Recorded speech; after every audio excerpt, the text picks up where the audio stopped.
Republican showdown. Donald Trump says he's surprised by House Speaker Paul Ryan's rebuff of him as the presumptive GOP presidential nominee. Democrats spar. Bernie Sanders is threatening a floor fight at his party's convention. He wants his supporters represented.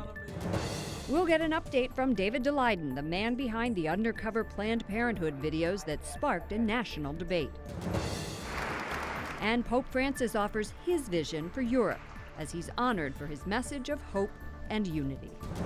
Coming up tonight, May 6th, 2016.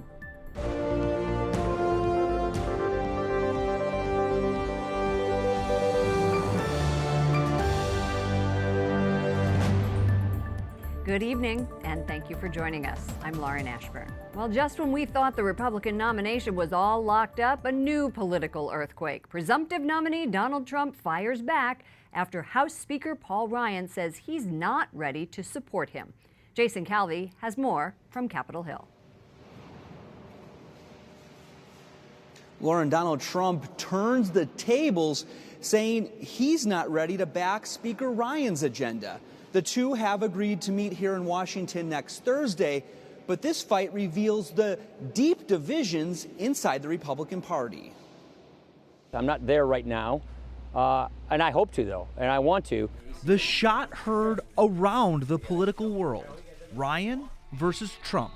Conservatives want to know, does he share our values and our principles on limited government, the proper role of the executive, adherence to the Constitution? Congressman Louis Gohmert, a Republican from Texas, tells me he's not ready to back Trump either. I'm brokenhearted. Donald Trump has the potential to be a tremendous leader, but not with his the way he goes after and tries to destroy people, honorable, decent people. But other Republicans are jumping on the Trump train, including the pro-life chair of a House panel investigating Planned Parenthood. I support Donald Trump. He will be our nominee. I am going to work tirelessly to make certain that Hillary Clinton is not elected in November. Former Arizona Governor Jan Brewer predicts people will support the billionaire businessman as they get to know him. He's a very kind, thoughtful person. He listens, and he can put the pieces together and lead this country out of the disaster that we've been living through for the last 8 years. Former presidential candidate Bobby Jindal says he'll vote for Trump. Today, he explained Ryan's stunning revelation. One of the things I heard Paul say was that he was trying to get certain promises, concessions out of Donald Trump. I think that could be a very good thing. Pro-life groups are weighing in. The Susan B. Anthony list, which helps elect pro-life candidates, says that Hillary Clinton would be dangerous for the unborn, but they also point to Donald Trump, saying he has made concrete pro-life commitments. Lauren? What else have you heard from pro-lifers on this likely Trump nomination, Jason?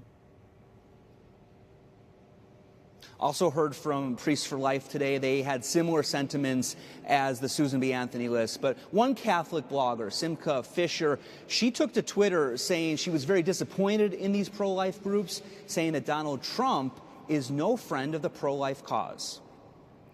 Jason Calvi on Capitol Hill. Jason, thank you. And Hillary Clinton warns undocumented Hispanics what a Trump presidency might mean for them. Now, every election is a choice, and just yesterday, Donald Trump doubled down on his plan to create a deportation force to round up millions of people. That's actually what he said. Her comments came during a raucous rally with Latino supporters in Monterey Park. California's primary is June 7th. And Donald Trump tweeted yesterday on Cinco de Mayo, declaring his affection for one of America's fastest growing and politically powerful minority groups. He wrote, quote, "I love Hispanics," with a picture of him eating a taco bowl. Some Republican leaders worry it reflected a political tone deafness. President Obama made an impromptu appearance at today's White House briefing to talk jobs and the economy. But the talk quickly turned to politics and that tweet from Donald Trump. I have no thoughts on Mr. Trump's tweets. As a general rule, I don't pay attention to Mr. Trump's tweets. And I think that will be true, I think, for the next 6 months. So you can just file that one. The president urged reporters today to vet Donald Trump thoroughly. Mr. Obama added that we are living in complex times and the presidency is a serious job. This is not entertainment. This is not a reality show. This is a contest for the presidency of the United States. As for his fellow Democrats, the president wouldn't back either candidate, yet he commended Sanders for an extraordinary job raising a wide range of issues. He did say, look to the delegate math, Clinton is leading by a large margin. Bernie Sanders wants his supporters represented at the Democratic convention this summer. He's warning the Democratic National Committee not to stack the convention's committees with supporters of Hillary Clinton. Sanders points to the 9 million voters who have supported him, saying, I will not allow them to be silenced. Matt Schlapp is chairman of the American Conservative Union. Mercedes Schlapp is a Republican strategist, and they both happen to be married to one another. Matt, what do you think about the fact that Paul Ryan will not endorse Donald Trump yet? You know, Donald Trump isn't quite to the magical number of a majority of the delegates, by one but yet. But that's not why he's not ready to endorse it. He's using this as a time to leverage and to negotiate a little bit. He's going to negotiate him in the end. What's behind this story, what we don't realize, is Paul Ryan's #1 political job is to get all those Republican House members reelected. And you have to know that there's a lot of Republican House members who are panicked because maybe Trump doesn't play well in his district. You know that all the operatives that run the NRCC, which is the entity that helps House Republicans get reelected, they're all panicked over Trump because Trump is basically running against all these types of people. So there's a lot of intrigue. It's a very interesting story. In the end, I think they come together. Who has more to lose, Mercedes? Well, I think both have more to lose. I mean, I think they both need to unite. I think that's what we want to see between Ryan and Trump. But I think Ryan made a very smart move. It was very calculated. And he wants, I think, Donald Trump to come to Capitol Hill, kiss his ring, and have the discussion of, will Donald Trump embrace the conservative principles? How will he help the House members, the Republican House members, get reelected? I mean, those are going to be basic questions. And there might be this, let's come up with our list of things that we can agree on and work together on. So I think that the media wants to play it like it's this big, humongous civil war. I don't view it that way. It might be a small battle, but I think at the end, you'll see Ryan endorse Donald Trump. So the two of you agree on this. Okay, what if it doesn't happen? What if we get to the convention and the entire party is not behind Donald Trump? What happens then, Matt? All right, well, I'm taking this one. I think there's a chance that the entire party isn't behind Donald Trump. That's a very likely scenario. It's not a question of getting everyone. It's not even a question of getting every Republican elected official behind Trump. It's about getting most of them. It's about pulling in as many people as he possibly can to support him. And look, he's got skills, he's got charm, he's made a lot of money in business, he's put a lot of deals together. This is a political deal. He's got to show him respect, and he's got to bring him aboard. So do I think Cleveland will be unanimity and harps and angels? I don't think so much, but I think he's got to get enough so that he's got that Republican support as his base as he turns to independents and Democrats. But don't you think now the riots are sort of off the table at this point now that everybody else has dropped out? I mean, it used to be people were saying, oh, it's going to be Chicago all over again, 1964. Right. I think we're going to see less of the drama maybe on the outside, but I think still think there'll be lots of drama going on in the inside because we've got the vice presidential pick. Plus, we have this third party movement that's starting. The stories happening where they're talking maybe Senator Ben Sasse running as a third party conservative, right. you actually could say. So I think that we have to come to the point of a bit of resignation. The Never Trump people are never going to get there with Trump. Let them go. It's like the Frozen song. Just let it go. We can't go there anymore. But there are those. We all have to sing. Let it go. And it is too late, really, to get on all the 50 state ballots as a third party. So at some point in politics, it's about reality. And so these are all fantasies. Yes, you could have a third party run. That candidate's not going to get on 50 states, which means we don't elect third-party candidates to the presidency. So any conservative who doesn't support Donald Trump is essentially throwing their casting their vote for Hillary Clinton. And, it's just like Burke said, all it takes for evil to prosper is for good men to do nothing. To think that you're doing nothing by not voting is wrong. You're actually helping what I would view as the politically wrong choice. Matt Schlapp, Mercedes Schlapp, thank you very much for stopping by. Thanks, Thank Lauren. you. Other stories our EWTN News Nightly team is covering in today's world.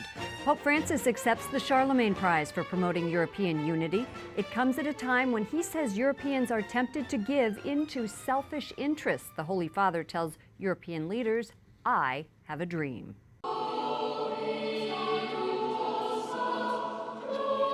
Echoing the famous speech by Martin Luther King, Francis lays out his vision of Europe in a frescoed Vatican Hall. He dreams of a continent that cares for children, the elderly, and the poor.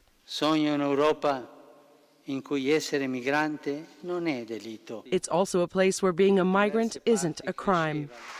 The Pope says the Catholic Church can play a role in the rebirth of a Europe weary yet still rich in possibilities.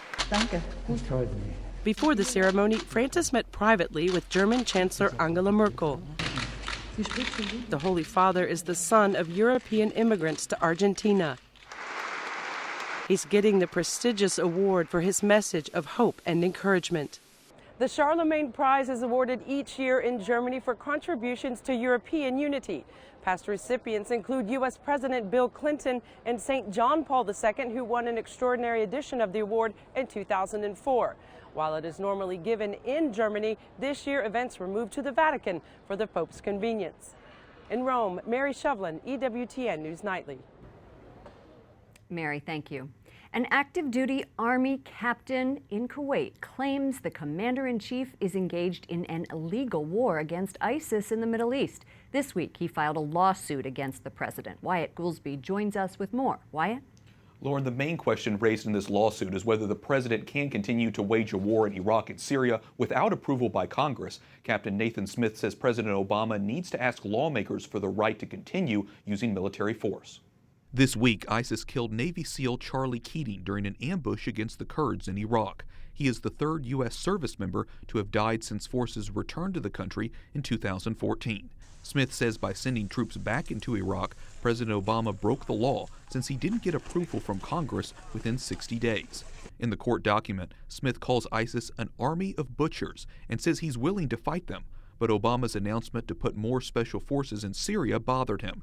He says, "I began to wonder, is this the administration's war or is it America's war? The Constitution tells us that Congress is supposed to answer that question, but Congress is AWOL." The White House dismisses the suit, saying it has asked for new authorization from Congress for the use of military force, but lawmakers have failed to act. Until now, Obama has relied on authorizations given to George W. Bush for the war on terror. Eric Weiss, who served in the Army for 2 decades, teaches strategic leadership at National Defense University. He can't comment on the lawsuit, but says the military trusts the president's decisions as commander-in-chief. The leadership involved determine what the problem is, what capabilities and capacities are required to address that issue effectively with the least loss of life. Captain Smith filed the lawsuit in a district court in Washington, D.C. He remains on active duty in Kuwait while the case is pending. Lauren? Wyatt Goolsby reporting. Thank you, Wyatt.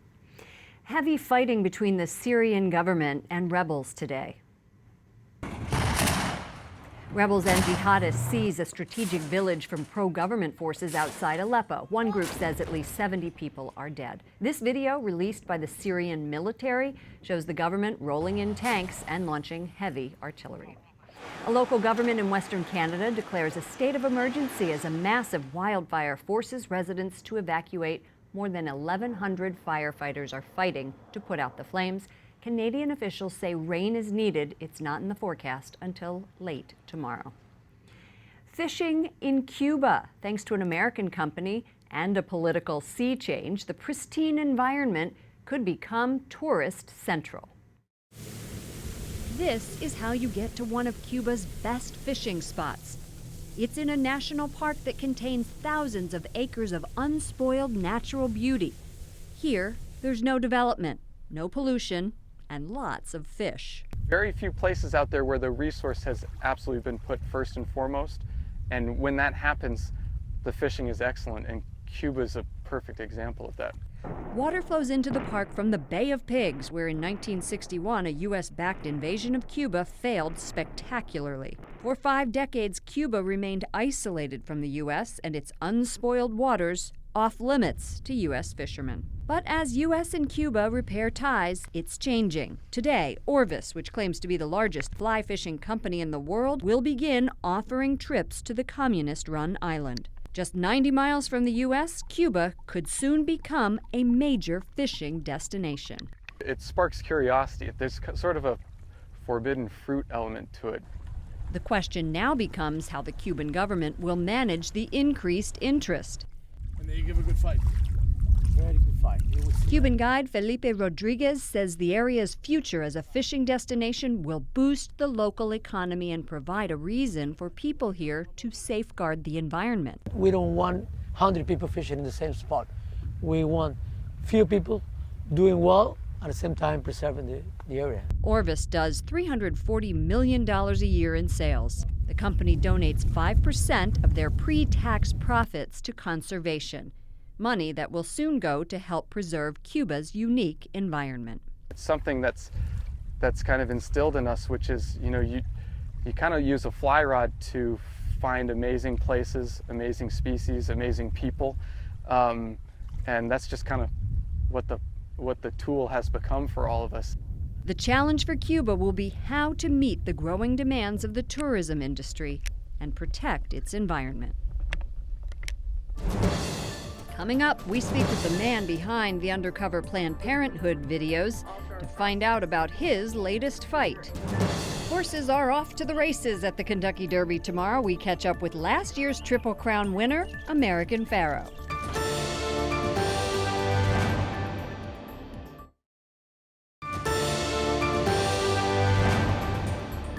Pope Francis with a Vatican Swiss Guard. The Holy Father posted this picture to his Instagram account today with the caption, "Do not forget that the Lord walks with you." A new group of Swiss Guards swore an oath to protect Pope Francis today, and we'll have more on that a little bit later. Thank you for joining us this evening. I'm Lauren Ashburn.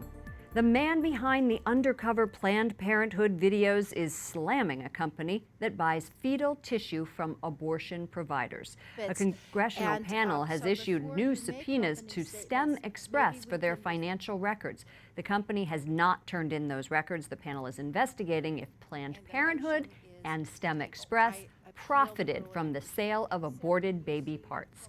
In response to the news, David Daleiden says STEM Express accounting records could easily exonerate them if they did nothing wrong. So their refusal to voluntarily produce these documents speaks volumes. And here he is. David Daleiden joins us now from Irvine, California. David, welcome to the program. Thanks for having me on. Why do you believe STEM Express hasn't turned in these financial documents? Well, for close to 10 months now, Planned Parenthood and their business partners like STEM Express have insisted and have tried to assure the American public that Planned Parenthood and companies like STEM Express have no financial benefit from trading in the body parts of aborted babies. What those financial documents are going to show, based on the exhibits that the investigative panel has already released, is those should show very, very clearly that both STEM Express and their business partners like Planned Parenthood profited significantly off of the trade in baby body parts. You face a felony charge in Texas for tampering with government records and then a misdemeanor related to the purchase of human organs. 1 week ago, you denied a plea deal for these charges. Why did you do that? Well, it's because at the end of the day, these charges are bogus and completely politically motivated, and they don't fit the law as written, and they don't fit the facts of what happened. Ultimately, what Planned Parenthood and their allies would like to do is establish some kind of moral equivalency between myself and them, because at the end of the day, once the facts start to come out through the investigative panel, through other state investigations that are still ongoing, it's going to be very, very clear that not only is Planned Parenthood and their business partners like STEM Express very guilty, but they've been lying to the public about it for 10 months now, and I think they see that coming down the pike, and they want to try to establish some kind of equivalency between me and them before that happens. You don't sound cowed by any of this. Are you working on new investigations? Can we expect to see new undercover videos?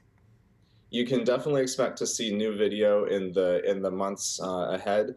The Human Capital Project, our investigative journalism study into the trafficking in aborted baby parts, that was a huge 2.5-year long project with lots and lots of data that was uncovered. There's still video that is to be released from that project, so we're working on that. And you're not stopped from doing that by any of these charges? Not at the moment, no. Okay. As a practicing Catholic, what role does your faith play in your work? Well, it's an interesting question because on the one hand, my work considered from the perspective of protecting unborn children and standing up for human rights, that doesn't that doesn't have to be dependent on any faith necessarily at all, just on being a good person.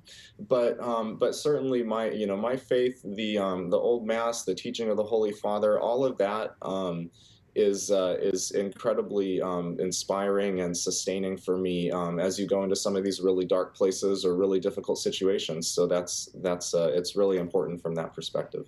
David, thank you so much for taking the time to join us. David Daleiden, Center for Medical Progress. Thank you so much. On a lighter note, get your mint julep recipe out because tomorrow is the Kentucky Derby. You may be wondering what happened to last year's winner, American Pharoah.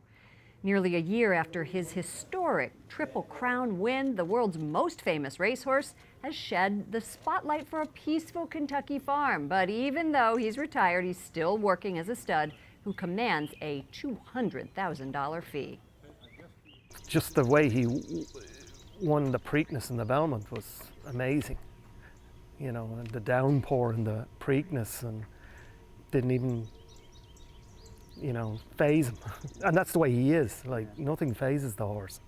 Barry says Pharoah is quiet and friendly and welcomes up to 40 visitors from the public every day. Up next, mother moments. Stories of first ladies raising first families. Courage and loyalty. Swiss guards swear in at the Vatican.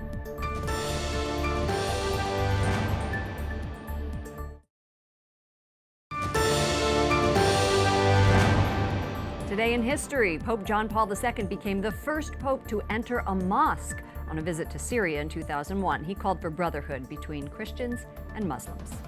Thank you for joining us this evening. I'm Lauren Ashburn. Ahead of Mother's Day this weekend, one journalist says it's also a time to recognize our first ladies who were mothers. Some U.S. presidents' wives were more private than others, but from the Roosevelts to the Bushes, many first ladies had to raise their family in the White House fishbowl. Andy Oak is the author of the new book, Unusual for Their Time, On the Road with America's First Ladies. Andy Oak, welcome to the program. Thanks for having me. It's great to be here. Thank you. Tell me a little bit about how you put this book together. Sure. I was a producer for the C-SPAN series First Ladies Influence and Image. I've traveled across the country pinballing, covering every First Lady, Martha Washington to Michelle Obama, going to nearly every house, museum, library, church, cemetery, birthplaces and death places, of course, a historical look. And I got to know these women as well, if not better, than a lot of people. And the thing that interests me the most about this is that there are mothers in here who do a lot to protect their children because the White House can have such a glaring spotlight from the media. Absolutely. I mean, before there were television cameras, there were still cameras. And before there were still cameras, people were writing about it. People always want to have a piece of the first family. And one of the best ways to do this is to manage the press. We see it in modern times where they say kids are kind of off limits and stay away, and they keep them inside and don't bring them to public events. But Edith Roosevelt was a master at this. She got a professional photographer to take a series of photographs of their very active, very large family. 6 children in the White House for the Roosevelts, 7 if you include Theodore Roosevelt, right? Of course, a bit of a rascal he was. And she would dole these out to the press or magazines, so she would control the access to the children, and it proved to be very effective, one that other first ladies would model down the road. Down the road. You know, you dedicate this to your mother. Yes, I did. To your mother. Why did you do that? Well, my mom sadly wasn't around to see this project, and this is one that she would have enjoyed. I bet. You have Tactical 16 publishing this, Yeah. and some of the proceeds of this book go to veterans. Absolutely. It's a fantastic group. I was flattered that they approached me. I am not a veteran myself, but they write and publish the stories of veterans, unedited. They let these guys men and women tell their stories as they would want to. It helps them with PTS. Half the proceeds of this book are going to help veterans tell their story, whether they need help publishing or writing or taking classes, anything along those lines. This is volume 1, and it goes up to, what, Ida McKenzie? And so we have volume 2 to look forward to. To look forward to. And if you have me back, I'll come back with volume 2. Okay, well, I'm going to hold you to that. Andy Oak, thank you for joining us. Thank you. And with courage and loyalty as their motto, a new group of Swiss Guards takes an oath to defend Pope Francis. The young men promise to serve the church by protecting Pope Francis and all his successors. Today, May 6th, marks the anniversary of the deadliest event in the history of the Guard. Nearly 150 of them lost their lives while defending Pope Clement VII in 1527. The Pontifical Swiss Guard is the oldest standing army in the world. Like us on Facebook, follow us on Twitter, and watch again on EWTN's YouTube page. For the EWTN News Nightly team, I'm Lauren Ashburn. Good night, and God bless.